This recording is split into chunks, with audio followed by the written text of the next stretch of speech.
Americans use buses and trains much less than their European counterparts. Yet while they sit in cars, they are subsidizing buses that mostly run empty.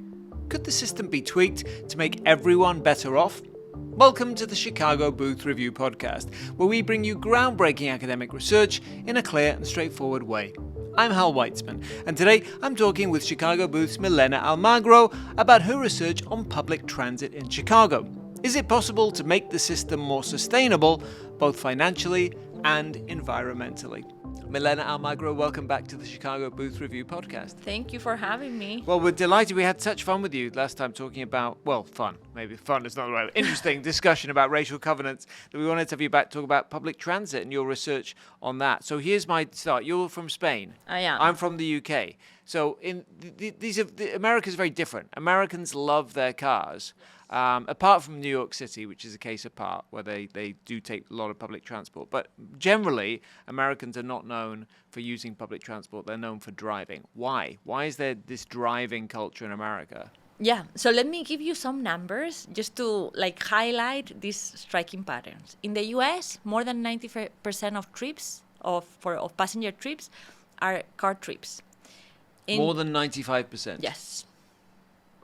In Chicago, which is the city with the second largest public transit system in the U.S., this is 70%. So Americans love their cars. Why? Well, there are historical reasons for that. There was in the 1940s and 50s and 60s, we had the construction of the highway interstate system, which the U.S., the American cities had some public transit before, but that dramatically changed, and then we started steering toward a society that it was more car-centric. And you have all of these infrastructure investments. On top of that, it's very easy to drive everywhere in the U.S. It's very hard to get by public transit. Just to give you an example, I live in Pilsen. My car commute is 15 minutes door to door. My public transit commute is 50. And imagine doing this during the Chicago's winter. You don't want to do it. So many Americans think like me. And once you have your car, actually driving in the U.S. is very cheap because U.S. Oil prices and gas prices are very, very cheap. So you put everything... Relatively. Let's not get people angry. Yes. Yes. Relative to Europe, let's say. Relative to Europe and relative even to public transit. What we find in this research is for that car, excluding parking, just the commute from point A to point B, just the cost of that, even including depreciation of the vehicle, gas prices, maintenance, etc., is cheaper than the average bus ticket in Chicago. Mm-hmm. So it's just very cheap, very convenient. Everybody wants to do it. Yeah, I mean, it's always a shock to people who come visit me in Chicago. I live here in Hyde Park on the south side, and I can drive into downtown Chicago. Not only can I drive in very fast, but I can drive everywhere in downtown. Yeah. People are always shocked because even though we're going to talk about congestion charging, there are very many cities where you just can't. Yeah, you can't drive, Absolutely. Edinburgh. You can't drive into the middle of Edinburgh or Oxford or whatever. But you can in Chicago. And in many American cities, you can drive right downtown, which is something that seems unusual to visitors.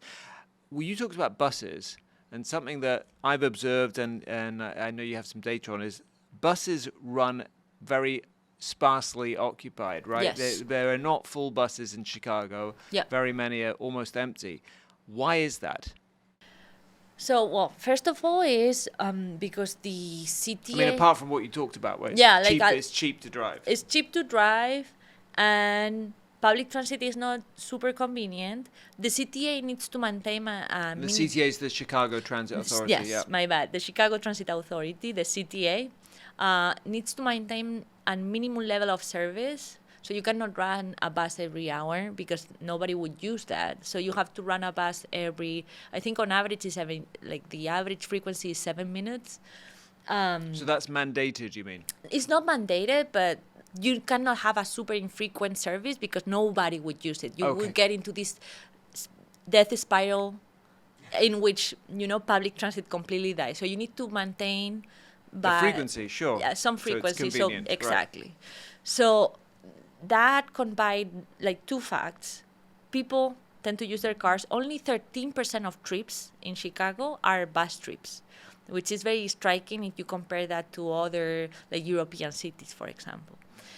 And that there is like kind of a minimum, or like the frequency of buses are like 7 minutes is not that bad on average. I mean, I'm not saying that this is, sometimes I'm sure you've waited for your bus longer than that. But then if you put the two things together, what we see in the data is that the median bus at every hour of the day, because of course capacity utilization changes whether it's peak hour, off peak, etc., the median bus runs below 20% of its capacity, which means that on average the median bus on average has 10 passengers in it. You have to get to peak hours. Like, I think in the data we only see that you have to be above the 90th percentile of utilization rate of a bus to become full. So only like if you order all buses and you take the 90th percentile bus, like the bus that is fullest to like in the order to the 90th position, 95th position, that bus is full.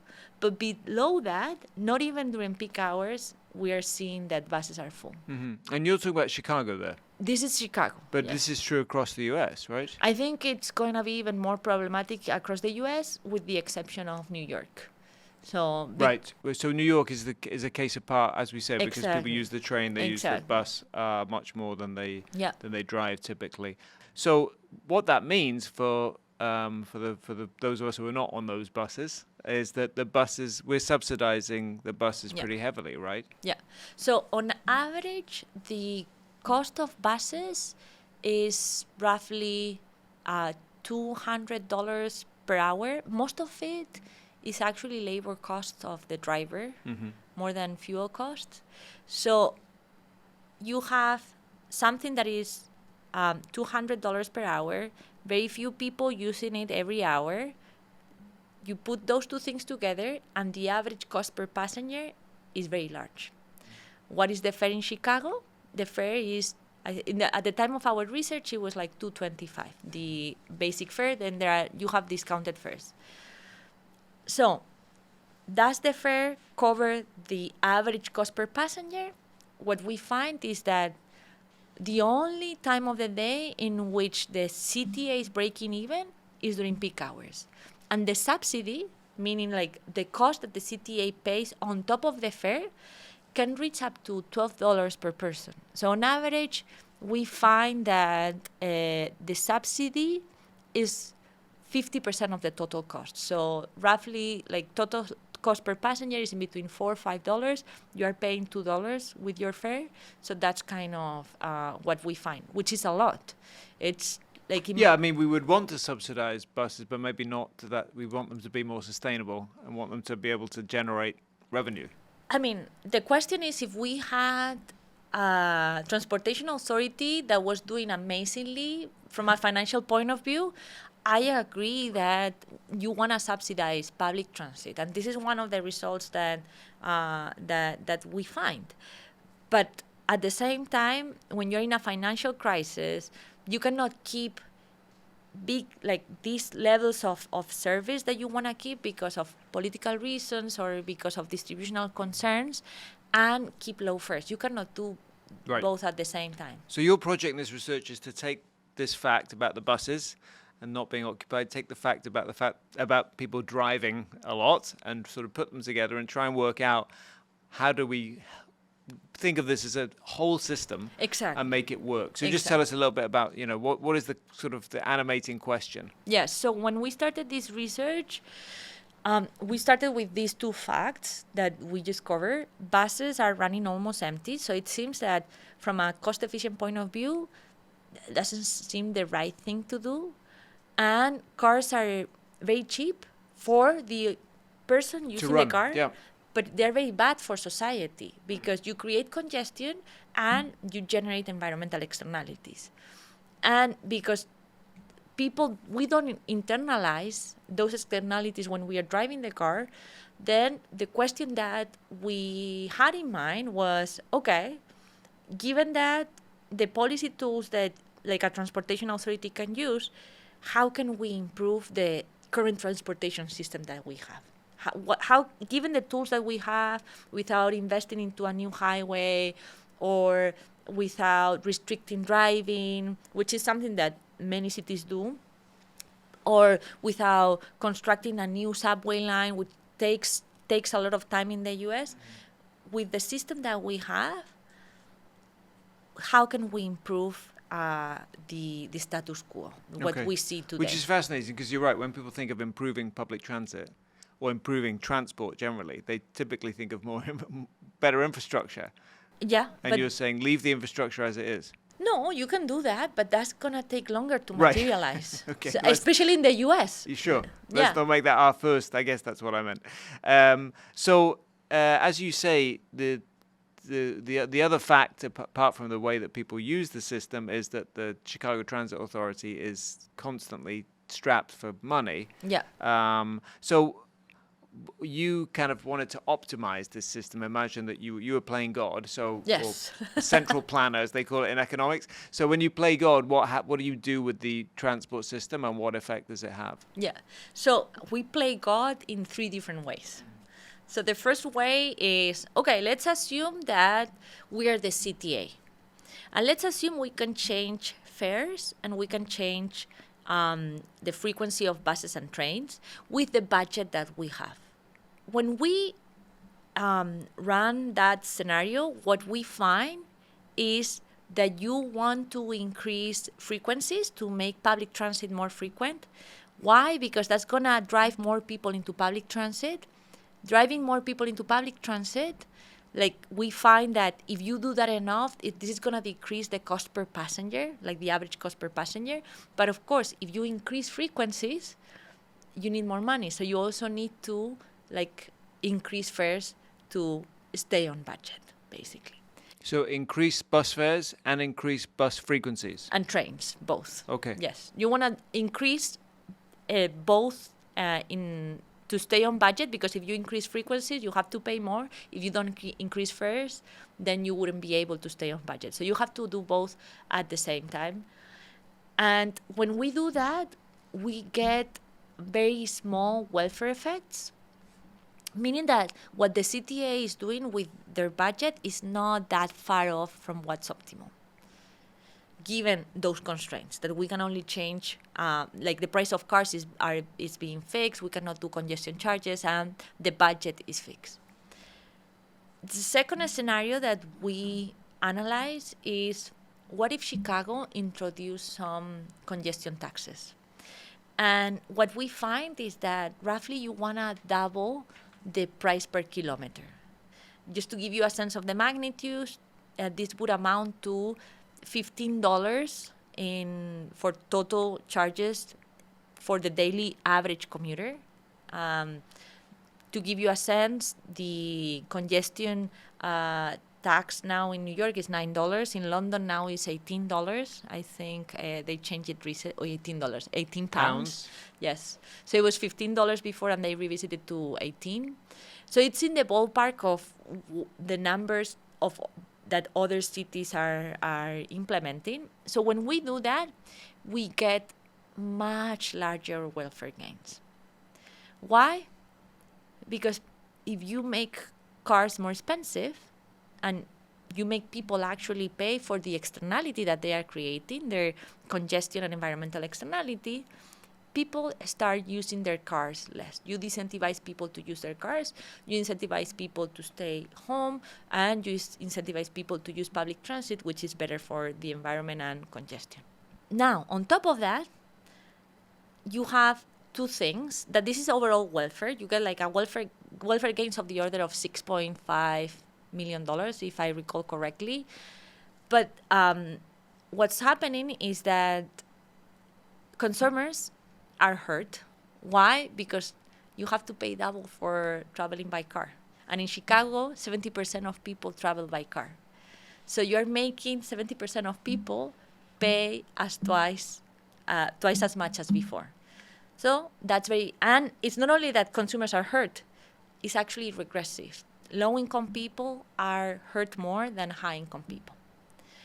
Why welfare goes up so much? Because not only you are reducing congestion and you are reducing environmental externalities, you're also collecting a lot of tax revenue that we actually put as part of being the objective of the government. And you collect the order of $30 million of tax revenue with congestion taxes. And even if you give this back to consumers are paying twice as much, you can tell them, okay, you pay a tax, but I'll rebate back some of this tax to you, and you can buy groceries with this or whatever you want to buy. Even if we do that, consumers are not going to be better off. So if we put everything together, this tells us one reason of why congestion taxes are so hard to implement. First of all, we find that they are regressive. Second, they hurt consumers. So politically are very unpopular. And that's why we think congestion taxes, even though is the recipe that any economist will tell you when you have externalities, put a tax on that externality, on who's generating that externality, you don't see it being implemented in many, many cities around the world because I think politically it's very hard. Milena, Almagro, in the first half we talked about your research on public transport, and you were just explaining to us about if you could play God, that you had two scenarios. We could increase bus fares and increase bus frequencies, or we could put on a congestion charge, which is, a hard thing to do. But there's another option. Yes. So tell us about that third option. Yes. So in the paper, the last thing that we explore is, what if we try to do these two things together? Congestion taxes hurt consumers, are very good for welfare because you reduce externalities, you collect a lot of tax revenue that you can use for something else. If we only tweak public transit because we are budget constrained, it seems that we cannot do much. So if we put the two together, can we get more than the sum of the two parts, of the sum of its parts? It's like the overall... In terms of welfare. In terms of welfare. And the answer is yes. And it turns out that these two policies, if you put them together, they show a lot of complementarities. Why? Why? In the congestion charge scenario, you're collecting all of this tax revenue. In the other scenario, you are budget constrained. So if we put these two things together, one thing that we can do is, what if we take all of this tax revenue and we give it back to the CTA? And actually, the idea of relaxing the budget constraint of the CTA with revenue from congestion taxes is that world is the world that gives you the largest welfare. And it's not only that gives you the largest welfare, it gives you more than the sum of the two, but you can also make consumers better off, which is something that you couldn't do with congestion charges alone. Why? Because now you have a lot of revenue from congestion taxes. You're putting some of it back into public transit, which is going to benefit consumers. But you still have money left that, even though drivers are still paying like a congestion charge that is more or less going to double the cost of driving, you can still rebate that money back to consumers and compensate them for those taxes that they are paying. So if you put everything together, not only you get the largest welfare gains, but you can also make consumers and drivers and commuters better off. So that's kind of the main takeaway of the paper. So you're saying that you would, just to understand, you would put in place this $15, and it's $15 a day to drive beyond a certain limit into the city of Chicago. Is that how it would work? It's like per kilometer tax, what we do. Per kilometer tax. So yeah. So I see. Okay. Yeah. So the average. So it would tax you based on how far you drive. Correct. Correct. We also played with. Remembering you were playing God, so we can do whatever we want. Yes, exactly. Okay. So we also played with a cordon tax to simulate what they do in London and in New York. and you get, if I remember correctly, 1/3 of the way. So if you do like the optimal cordon tax in the loop, you get like 1/3 of the way. Why? Because the loop is like a place with a lot of cars. So just putting like some cordon tax there gives you, gets you like 1/3 of the see. way, but not But everyone. your tax is just on driving. So Yes. the tax on driving would work out to about $15 a day. Correct. And you're saying that some of that would go to the Chicago Transit Authority and the rest would go back to taxpayers in some other way. Correct. Okay. And actually, if that, you might think that this is a very It would have to be in a way that doesn't make it easier to drive. Like you wouldn't be able to reduce gas taxes, for example. That would destroy the whole exactly. purpose. That would actually, like the congestion tax that we're thinking, the best way to implement it is with a tax on gasoline. On gasoline, right. Because our tax is a tax per kilometer, so that would be the easiest way of implementing it. But you could be, I don't know, give it back to consumers in like tax refunds or some other. We're playing God, so we can do whatever we want. Absolutely. Yeah, right. I mean, I guess Yeah. we're really playing God. We really can do whatever we want, and we could just stop people driving completely. So, I mean, I'm just wondering, you talked about the politics of this. Obviously, everyone hates taxes, even if you call them charges or whatever, fees.